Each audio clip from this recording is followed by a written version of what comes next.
Welcome into Crunch Time with Chris. My guest is head coach of the Marshfield Lady Jays, who are off to a 16-3 start. They are the number one ranked team in Missouri's Class 5. Trish Marsh is my guest. Coach, thanks for coming in on a snowy Monday here and zooming in with us. Oh, I appreciate the invite. I had nothing else to do today. We weren't able to practice. We were actually supposed to play tonight, and that game got postponed till Friday, so it worked perfect. You know, and yeah, no big deal. You were just going to play Skyline tonight, the defending state champs. So I'm glad we got a chance to sneak you in here. And I know, Coach. I just want to say, like, we know from I know from our conversations that you love the fact that your name that you married into is now Trish Marsh. So it sounds just like your team's name, huh? It's kind of been a joke since I'm from Marshfield, Marsh. A lot of my students are like, "That's unique." I'm like, well, when I was at Marshfield as a student back in the day, it was a much more complicated name with many syllables. So it was nice to marry into a one syllable last name. And not that that was a prerequisite, but it's nice to have. Trish Van Diglin was your name when you were a student.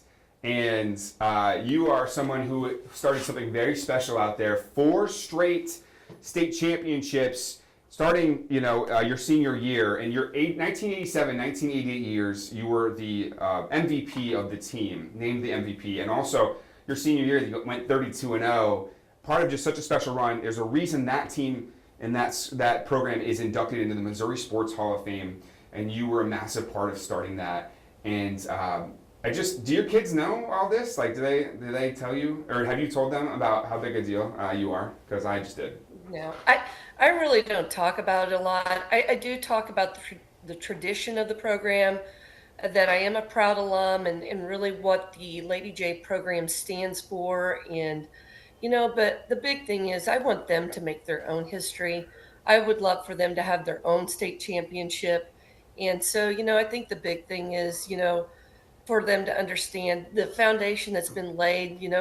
They understand the expectation when they put that jersey on, and know that it's a program that's had some rich tradition in Southwest Missouri.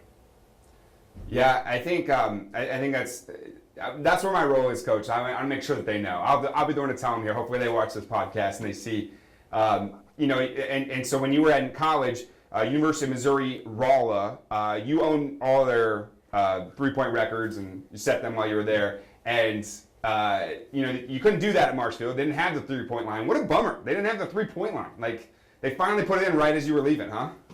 Right. It was my senior year that the 3-point line came into existence. So I shot a lot of shots out on the perimeter that probably could have been threes. Another change that happened during my high school career is that we went to a women's size basketball. It used to be where we all shot with the same basketball, but then that was another adjustment that I had to make during my high school playing career. Yeah, a flawless adjustment indeed, and certainly you adjusted to the college level just fine when you started raining threes. Freshman year, you had the 3-point percentage mark in Division II. No one had a better 3-point percentage than you as a freshman, so no big deal. Coach, you've done a lot of amazing things in your career. Helping build Drury into the program when they first started, coaching over there, and also associate head coach over at Missouri State. Got Aurora down here, Glendale. Your list is one that, like, there's no way I'm gonna say everything on it. I'm accidentally gonna leave things out. But That's okay. That's what 33 years in coaching does for you. You get this long resume list of schools that you've been at. So Yeah, that's good stuff. And so you obviously had a few years off after your last stint with Glendale, and then you made the decision to come back to your alma mater. What went into that decision? What made that so important for you? I think, just kind of getting toward the later years of my career, I really didn't want to have any regrets of never going back to Marshfield and being a part of that again. I have been around to several different programs. Obviously, I went to the college scene for 12 years, and I think my favorite level is high school, and really enjoy coaching that level. And when the opportunity came about, I really wasn't looking I didn't think that it would be something that would be presented to me when it was, but when that opportunity came about, I was just very fortunate to be able to come back. And you inherited a team that had just gone to their first Final Four for the first time in 10 years, but was losing a ton of seniors, still took home that district trophy, finishing just one win shy of getting back to that Final Four, but a very young team. Now everyone's a year older. Your Peyton Wards, your Izzy Churns, your Quinn Aldridges, the rest of the team. Talk about how they've grown here now in your second year. I think the first year we were learning each other, and they were learning my system. I was learning them as a player. I think second year we are just building on that foundation. Are there things always to improve on? Absolutely. But I've seen such a growth in our kids on both ends of the floor of just playing with each other. We had some new pieces last year. We had Izzy was just a freshman, so she wasn't with that group that went to the Final Four, and just some other pieces that have stepped in from what was a successful JV team. And so last year we were learning just to play with each other in a new system, and this year we're just really trying to continue to build on that success.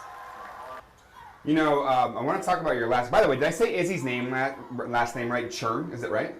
It's Churney. Churney. Okay, that's why we do this. Okay, Churney. I'll get it right. Tell her I'm sorry about that. I love Izzy's swag, by the way. She's got a style to her. I love watching her play. Your whole team is just a fun. Obviously, like, you have this system down. Peyton Ward, when she gets angry, man, I'll tell you what. When she's down low, I love that. Because we have the highlights of your win here over the third-ranked team in the state, McDonald County. I was calling MacDonald because we call them Mac County, and I don't want to say it like that on TV, but I actually do. But they're a third-ranked team. They come into your building, and you guys get the win. You were down, I believe, 21-9 around the start of the second quarter, and I believe it was a 10-point deficit heading into the fourth, if I'm not mistaken. Winning by 5 points. I think we were down 10. I believe we were down 10 with like 2 or 3 minutes to go. Okay, so, and that's, our cameras weren't there yet, Coach, or weren't there anymore. We had to come back to edit. So we missed the finish, but we know, gosh, what did you learn about your team in that moment? Obviously, pressure defense must have been a big part of that comeback. Absolutely. McDonald County threw some stuff at us defensively that we hadn't seen all year, and I think that kind of caught us off guard. I thought it would happen at some point, and it did. We didn't shoot the ball very well. Some people stepped up that maybe weren't being guarded as much as the Aldridge and Ward players. But I think the big thing is we try to tell our kids all the time that no matter what's happening offensively, defense can be consistent, that effort. And I don't think it was in the first half. Sometimes we let our offense dictate kind of where we are on defense with our intensity. And I believe in the second half when we came out, that was just a very big key. We outscored them, I believe, 23-6 or 7 in the fourth quarter, and it was our pressure defense caused them several turnovers in key possessions late in the game that really changed the course for us. Another one of the examples of what stinks about the district alignment is the fact that you'll have to face that team again, likely, in the district, depending on if they win out, all that good stuff. Obviously, it has to happen first, but that could be a Final Four rematch, but instead we're going to get it, Our district, Chris, is tough. It really is. You put McDonald County in there, West Plains, Webb City, Hillcrest. I mean, I can go on with the list, but those are all teams with double-digit wins already. Yes. Right. Yeah. Well, we're looking forward to. Obviously, that was a big win for you because you get, it helps you avoid, certainly some of the teams that, no one wants to have to play, West Plains and Mac County to win it. If you only have to play one of those two or whoever, obviously it's helpful. I know you're not going to say it. You're not going to. I'll say it. Like that was a big win, obviously, for that reason, because you respect those opponents so much. And obviously, whoever you play in the semifinals, it's going to be a tough opponent. But those two might end up playing each other when we look at kind of how the bracket might shake out if the Yeah. season ended You today. never know. There's a lot of games left to be played, and we still have a home date with West Plains in February. So Yeah. that's another game. We could possibly. Last year we played West Plains 3 times, Yeah. and that's tough. It's tough to play somebody 3 times, and but again, our district, our conference. I'm sitting here talking about our district being tough. Our conference is tough. You throw the Rogersville's in there. Oliver's having a great year. Yep. Branson is always good. I've already said to Hillcrest and West Plains. I couldn't be leaving somebody out, but we've got so many teams left on our schedule, and we've played so many teams that have been tough. I just really hope that that was my intent putting this schedule together this year to go play tough teams, to bring in the Rockbridge, to go play Principia, to go to the Sophie Classic and play Blue Valley North. I really hope and I feel like we will be battle tested come March. You brought up kind of something that I was gonna mention. Your three losses are to Stratford, Rockbridge, and also Principia. These are all teams that have big plans to be holding up hardware at the end of the season. So, and Skyline, no stranger to that. They're just the defending state champs. That's who you've got next on Friday. What do you hope to learn about your team in that matchup? Well, I hope that we can go into that environment and really kind of tune out distractions. They're really good. Some people say, "Oh, Skyline lost these many players," but really, what they do is just reloading. And I have the utmost admiration and respect for what Coach Cheek has done there at Skyline, and each year they bring in and they buy into his philosophy. And I just hope we go there and we look at that 32 minutes of being more consistent on both sides of the basketball. Yeah, I think you only have like a few weeks here left until you're going to start district play. What are the things that you are really trying to build upon here, especially after that great comeback win? How do you build that kind of momentum going into the postseason?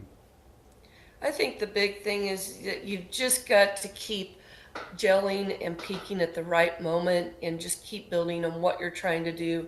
Obviously, we haven't put everything in our playbook defensively or offensively, but just to continue to build that confidence and to continue to see different things game by game, I think is really important for our development for postseason. I think it's great the other night that Matt County played us in a triangle and two. It really exposed some things that we need to continue to work to get better. It's something we've seen now, and again, it's something that we can put in our mental mindset that we came back from adversity. We came back being this much down. We've done it. We can do it again. Not that I want to do that, but we got to have that kind of belief, and just to be able to continue with game by game. And we went through a crazy stretch in January where I feel like we were just playing game after game, and all we could do was look at the next opponent and what we needed to do and how we needed to defend them, or what the scout was on our opponent. And we hadn't really had a whole lot of time to get back to us. And I think this last week or so, and hopefully this week, having 3 more days before we have to play Skyline on Friday, can give us that. And I think we've been playing 3 games a week, just crazy stretches that we're getting to those 2 games a week, so that maybe we can kind of focus on us a little bit more. Coach, I want you to know, obviously, Emily Pritchard is our main anchor here. And so I tapped into her. I had her text Katie, obviously the coach before you, and another legendary player at Marshfield. And I said, hey, what are some storylines I should ask about? And she gave me a couple, okay? She said, I've always thought Quinn Aldridge at Marshfield is an untapped story. Her sister Lauren was point guard for the Final Four team before ours. She played at Mizzou and was point guard for the Sophie Cunningham teams. That's awesome. Quinn was then point guard for Final Four team a couple years ago, and now as a senior has the chance to lead them to another state championship. What should we know about Quinn? That's a pretty cool storyline there. Wow, Quinn, I've known Quinn forever. I was at Missouri State when Lauren was in high school, and we tried to recruit her to be a lady bear. She said, no, it's okay. She went on to do great things, went to KU, then went over to Mizzou. Lauren actually played with my niece, Allie Van Digglen, on that 2014 team that went to state. And so I feel like I've known them for a long time. My daughter played with another one of Quinn's sisters, Emmy, played some club basketball. And so I kind of watched Quinn growing up. Quinn is just one of those players that, you know, she's a multi-sport athlete first and foremost. Whatever season it is, Quinn is playing it. She's a great volleyball player. Basketball comes very natural for her. She shoots the ball with ease. She just keeps a calm composure on the floor. And, you know, I never feel worried when the ball's in her hands. You know, she's got that basketball IQ. She knows what needs to be done, and she gets the job done. And she shoots the ball incredibly well from the three. And, you know, a lot of times Quinn doesn't give herself credit for the basketball player she is. Last year she was all district. I mean, she won all the postseason, all state, everything that you possibly get as far as postseason recognitions. But I think she's pretty humble and just she's fun to be around. Kind of hard to get to know, but fun to be around. Strong silent type. We love it. Mm-hmm.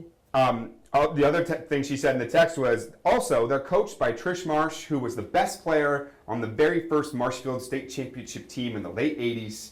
Lots of legacy there and renewed success. The program is still second to Incarnate Word for most state championships in Missouri girls basketball history. That is a stat there, Coach. Wow. That is what you helped build pretty here. Awesome, isn't it? It's pretty cool to see that that's still around. You know, it's hard. It's hard to win a state championship. And I think as a senior back in the 1980s, I did not realize the feat. And then to continue it like they did with multiple, with back to back. And, you know, today you know, we look at teams today and all the programs that have had success in recent years, whether it be the Kickapoos or the Straffords or whoever, it's still very hard. You know, you have to win games. You have to have maybe a little luck on your side. You've got to, you know, everybody's out for you when you have that kind of tradition. You know, I feel like we have a big bullseye on our back right now, not only with the tradition, but kind of where we are ranked right now. But, you know, I think the biggest thing is that you got to understand, you know, pressure is a privilege. And I think that's something I talk about quite a bit, that, you know, with these things is pressure. But, you know, our kids, I feel like, have handled it fairly well this year, and they continue to do so. Coach, 2011 was a big year for you. I see here that you were inducted into the Missouri S&T Hall of Fame. And also, I just wanted to touch on something that I think is really cool. You were given the Missouri Valley Conference Courageous Award in 2011. You also were, let's see, you had another Courageous Award. I'm looking through my list here. I'll find it in a second. But you're a breast cancer survivor. And I think that's got to be, you know, another example of something that you know, as a coach, you always want your kids to know that they have the ability to overcome anything, but you literally overcame something that's obviously, you know, such a big deal there. When you look back at that time in your life, you know, what were some lessons that maybe you can apply to coaching that you learned in that battle? You know, I think just, you know, facing adversity head on, I think that is truly something that's important, to go in with something. I had a enemy, and it was, or your opponent was cancer. And I think the big thing is knowing what your opponent, what it is about, and what you're going to have to do to defeat it. I think that's super important. And I think just to never give up and keep that positive mindset is very important, whether you're trying to get through a grueling basketball season or a devastating cancer diagnosis. Those things are not any different. And, you know, during that time when that happened, I was at Drury, and just, you know, every day just being around the team just kind of lifted me up. And, you know, just the team camaraderie and being around people every day. And that was something that really helped me with my fight. And often I talk to kids about just coming together when things aren't necessarily going your way. to continue to fight and see what happens from it. That second award was the Springfield Women Intersport Network 2009 Courage Award. And that's awesome, Coach. And one of the things I like to do, if we can, is just talk about some things that maybe, your players don't necessarily know about you, or other people who are fans of the team don't. And I just think it's so incredible. And congratulations to you for beating that. And, it's certainly an inspirational story for everyone, because you've gone on and done so many things. We talked about getting Drury off the ground, the Lady Panthers, and they're doing a lot better lately. But they had, certainly when I first got hired here, they're just perennial top 1 or 2 team in the nation. And isn't that crazy, really? Yeah. I mean, think about, when Nyla and I went there back in '99, they didn't have a team, okay? And then to build that with local talent, and to, we didn't have a locker room, we didn't have a vision, we didn't have uniforms, we didn't have anything. And then to build that with local talent, and from the very first year, we had success, and they continue to have success. A down year for Drury Lady Panthers is not a down year for many people. Right. And just, the expectation and the level that program has been at since its inception has been crazy. And I really enjoy, that was one of probably some of my favorite years of coaching, was during that time. Division II has a really good balance, and I have a lot of fond memories of our time at Drury and the success, and I don't take that for granted of how special that was with that group of people. We were just one player away from a national championship, and but it was just fun with the people that I did it with, and just to think that you can start something and it be successful from the get-go was kind of crazy. So we've talked about a few awesome things there. We haven't even gotten into all the Missouri State stuff yet, but I wanted to know, there's a huge list of accomplishments there. What are you most proud of when you look back at your career? Gosh, I think probably the thing I'm most proud of is just all the relationships I've built with players, with former players. That it could be back from my original coaching days from the 1990s when I started out at Glendale, and I also was at Hickory Hills Middle School as a basketball coach. I still talk to players that I had back then who are now successful adults, who are moms, who maybe have players that I've coached against or help coach. And so I think that's the biggest thing, is just being able to see the players that at one time were in a uniform where I was a coach, but now, you see them grow up and be successful adults. I think just continuing those relationships when basketball is over for them has been probably one of the most rewarding things for me. Awesome stuff. All right, so I ask all the coaches this, and I want to know your take. What would you change if you could change one Misha rule? You're in charge. You can change one. What would it be? It could be anything. Either gameplay, it could be on the court, off the court. What's something you're like, this is the way it should be? I don't know. I guess I can say more about that now that my husband doesn't work for Misha. My husband Marty worked for Misha until this last year, and I probably would not answer this question if he was still employed by them. But I think I do like the shot clock. I do. I do hope that we get that in.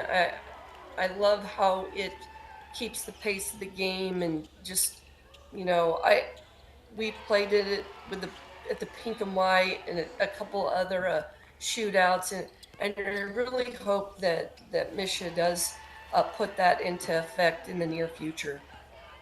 It's such a different game. Like, that's one of the reasons I was so impressed with your comeback, because it's so.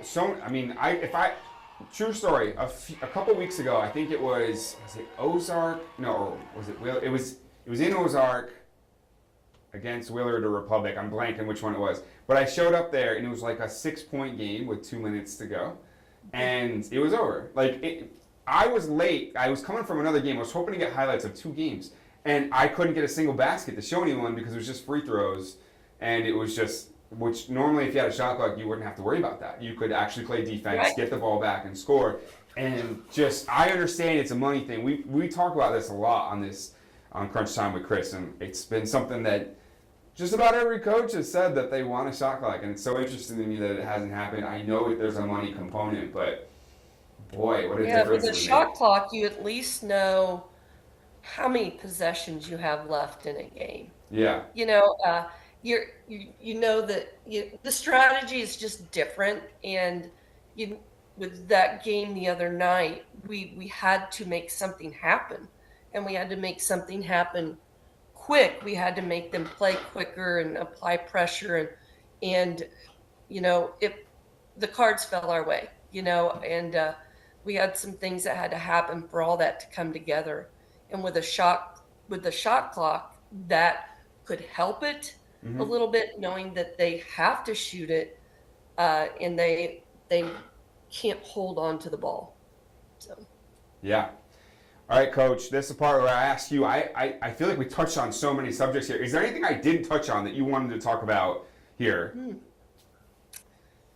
oh wow. Gosh, I don't know. I feel like we've talked about a lot of different things. Not really. Just if you haven't come out to see the Lady Jays, come out and watch us. I've got a great group of kids who play hard, and I really enjoy coaching them, and just want to give a shout out and kudos to them.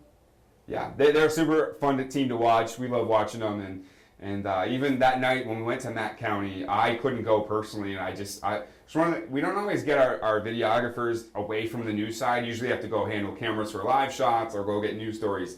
And I really was like, we have to get this game, and like we sent him, and I was just so happy we did, even though we didn't get your Fury comeback. We got kind of how it built up to that. So, Coach, thank you Yeah, so we much. were. Yeah. Chris, a stat from that game, we were 2 for 23 from the three. And then Oh, we hit two of those in the last 3 minutes of the game. Yeah, wow. crazy, right? Two of them. So you know what? You got to keep shooting. You Yeah. always got to tell people you got to keep shooting, because if you don't, you might not win that game, It's a right? good slogan right there. Okay. Mhm. She is head coach of the Lady Jays. They are the #1 ranked team. They have big ambitions. They are second all time for these state championships, and they're gunning for another one here. Coach, thank you so much for being with us.